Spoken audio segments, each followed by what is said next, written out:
Olá, seja bem-vindo ao canal Rosa Branca de Umbanda Independente. Meu nome é Rogério Carlos Golembiewski e aqui nessa série apresento a doutrina do nosso segmento religioso. Nessa série estamos estudando o sincretismo religioso no Brasil. Nos vídeos passados estudamos como as confrarias deram ao negro a oportunidade de reencontrar e reestruturar as suas nações. E como as irmandades proporcionaram o surgimento dos terreiros como culto organizado no Brasil. Em seguida, estudamos como se deu a organização dos dois cultos, das duas linhagens, a linhagem Jeje Yorubá e a linhagem Banto no Brasil.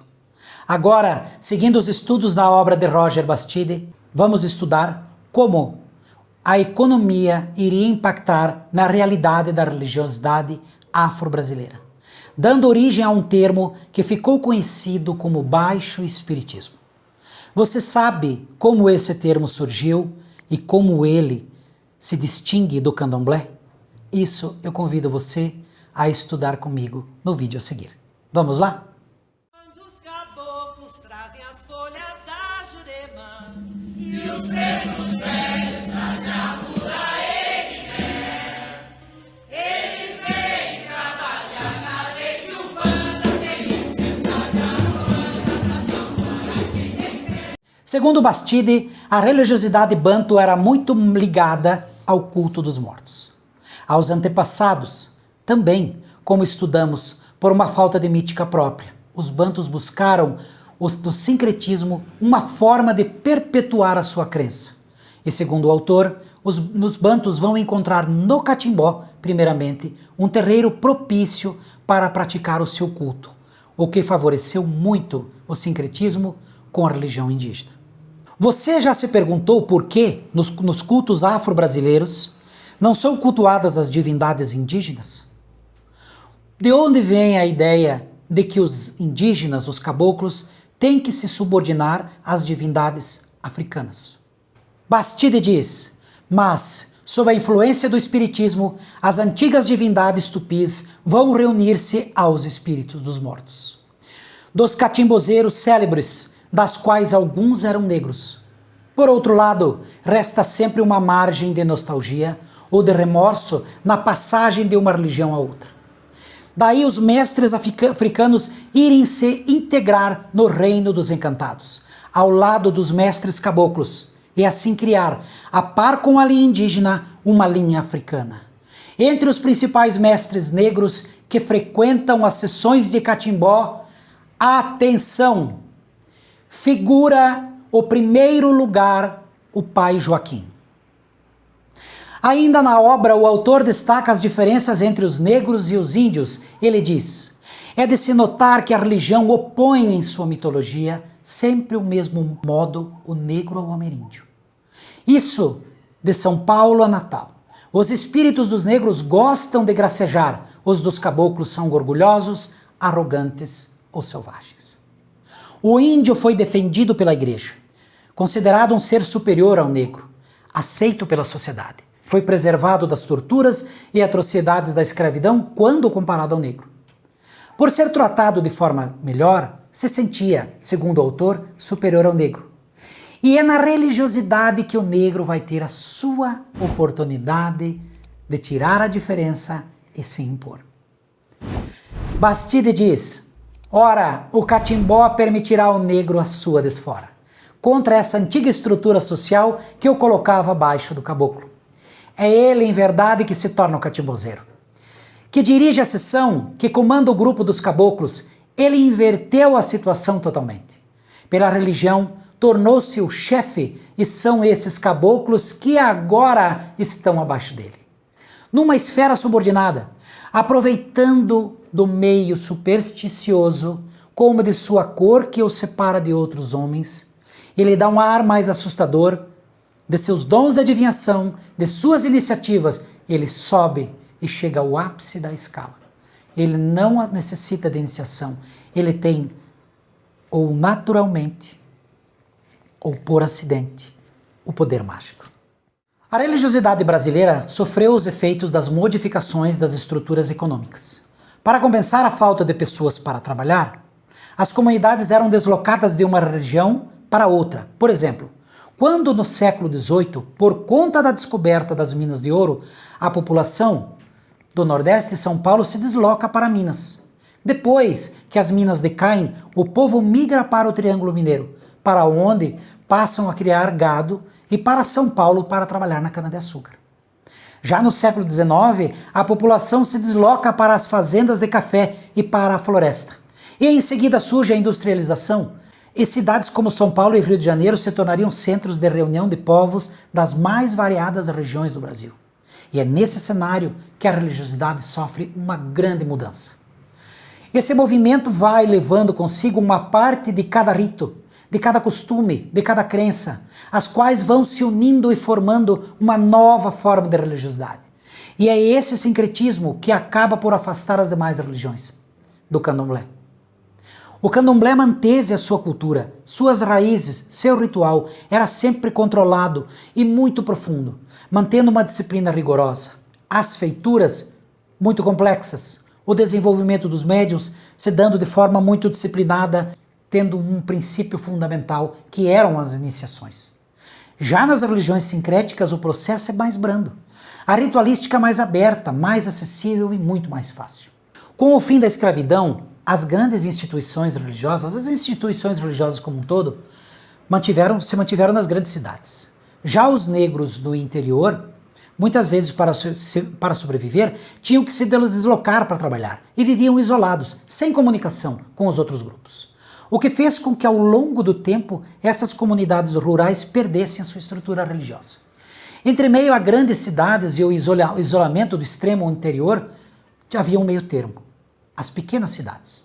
Nesses lugares, os negros tinham consciência sobre as suas divindades, fossem elas quais fossem, mas não haviam sacerdotes. As cerimônias de iniciação haviam se perdido. Os deuses só estavam presentes no pensamento e nas orações. O segredo das iniciações haviam se perdido. Além disso, não haviam condições de subsidiar os ritos propiciatórios. E para que houvesse um culto, só se tinha uma solução: unidos por um sincretismo católico, pois os santos sempre estavam em todo lugar. Num culto simples, sincrético, acessível a todos, quem dominou esse cenário foram os encantados, que vinham de forma simples, sem feituras, sem iniciações, sem necessidade de cerimônias complexas. Segundo Bastide, bastava conhecimento de ervas, rezas fortes, mas, sem dúvida, a necessidade da mediunidade. Ali, os deuses eram lembrados, recebiam seus cantos de louvor, mas não se iniciava sacerdote. Quem vinham eram os espíritos dos negros, índios, ancestrais, a fim de curar, receitar remédio, benzer e dar assistência ao povo necessidade. Agora, nesse sincretismo, nessa religiosidade acessível, se invertiam os papéis. Não mais a comunidade se reunia em prol da divindade, da adoração aos deuses, mas era o divino que tomava outra forma. Não era um culto a divindades, eram os espíritos que vinham agora para auxiliar o povo. Surgia o que, segundo o autor, seria chamado de baixo espiritismo.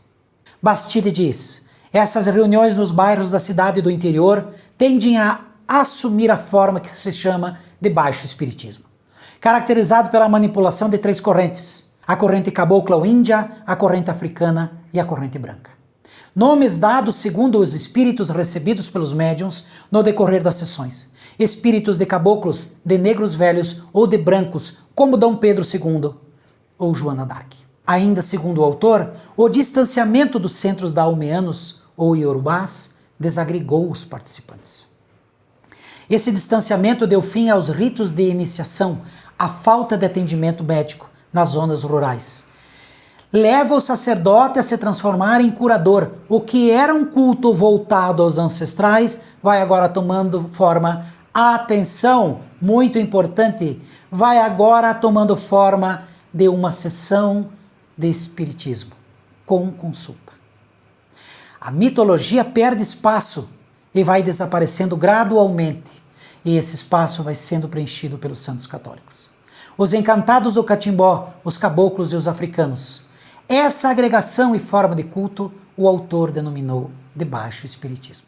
Então é muito importante aqui sabermos diferenciar o que é candomblé e o que é culto sincrético.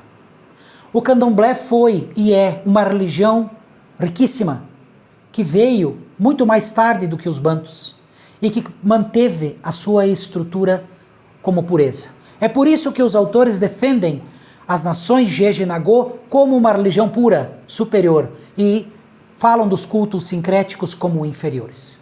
O que eles querem dizer sobre pureza é sobre pureza étnica, pureza cultural. Já o sincretismo é a união de muitos ritos, muitas crenças. O candomblé se manifestava como uma estrutura harmônica de forma social.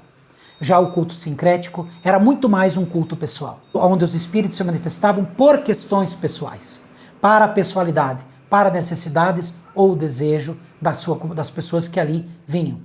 O candomblé, uma nação, um terreiro, aonde se cultua a cultura das nações. O culto sincrético, um culto ligado, aberto, de forma mais fácil, acessível ao povo, para atender as pessoas de uma maneira muito mais pessoal.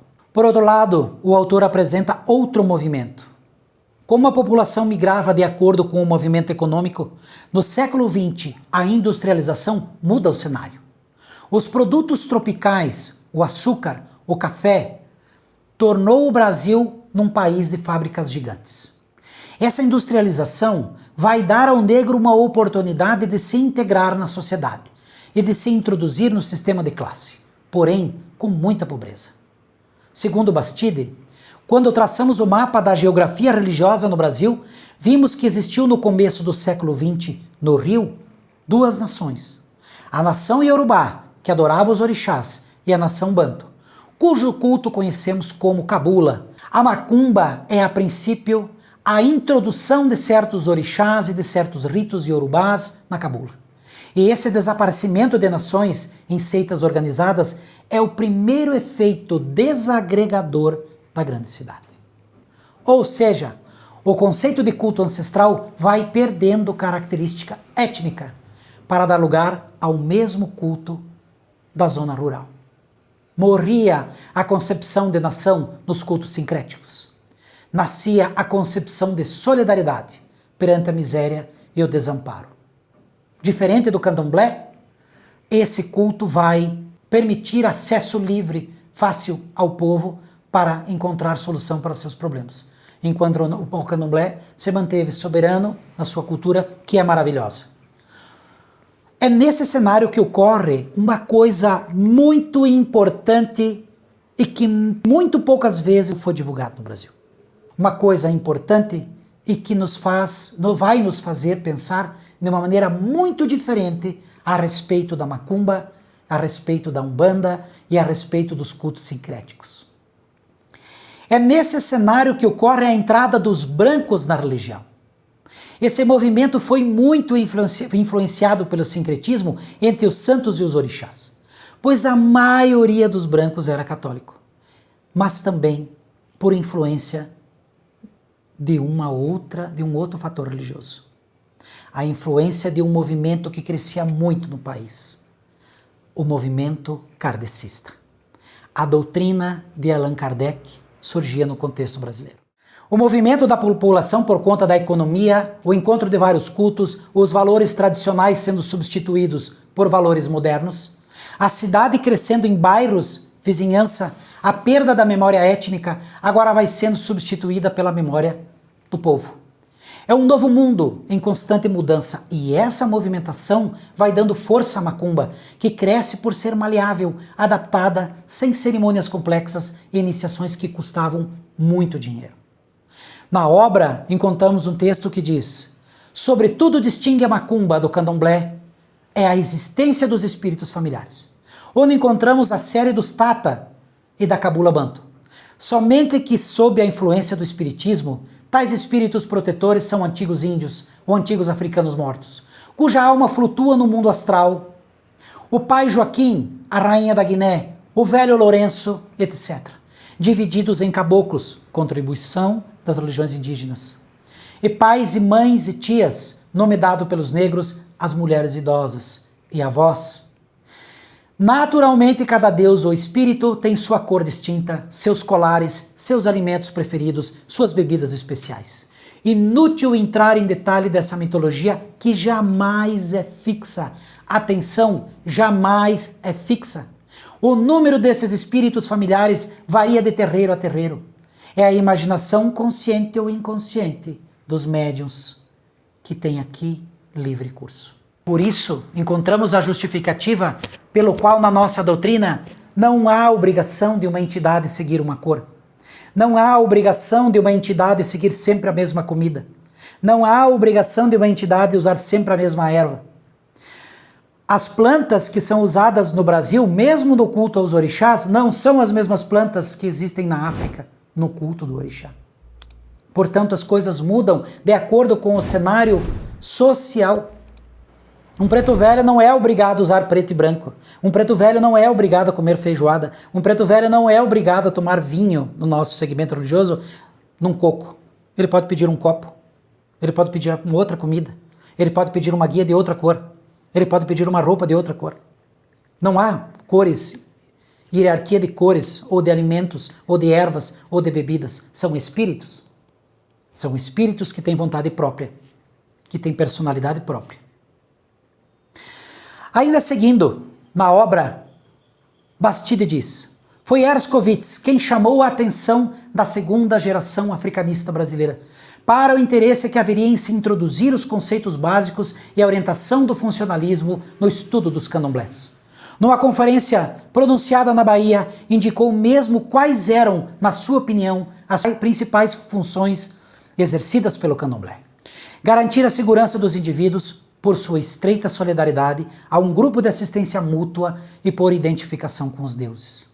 Permitir simultaneamente a satisfação dos desejos pessoais de prestígio e de melhora na posição social.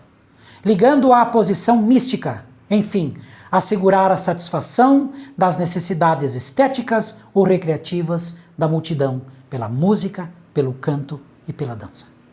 De um lado, a cultura. Veja que quando falamos do candomblé, é uma estrutura muito diferente do culto sincrético. De um lado, a cultura, as etnias Jejinagô, as nações e o conceito de iniciação através dos ritos ancestrais. De outro lado, o sincretismo. E esse sincretismo que gerou a macumba iria traçar uma linha histórica que deixaria uma marca muito profunda na história dos terreiros.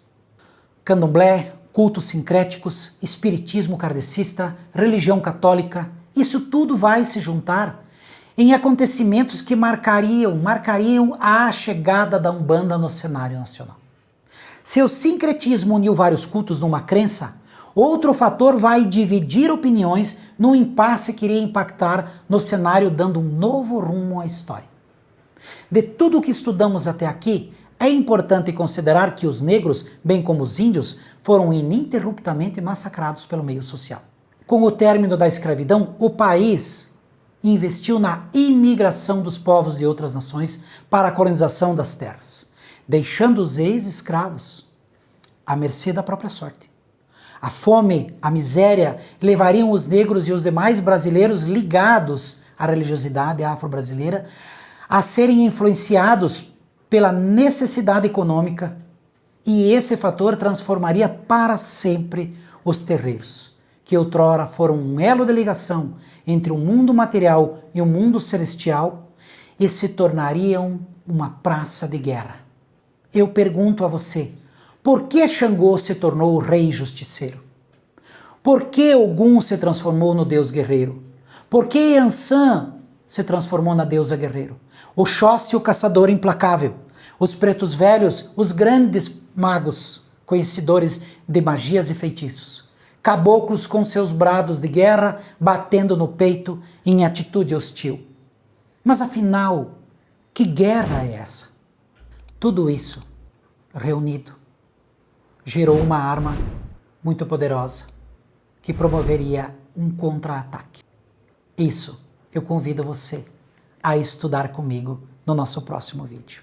Até lá, eu deixo a vocês o meu fraterno saravá. Pomedipi, pomedipi, na inoayete, pomedipi.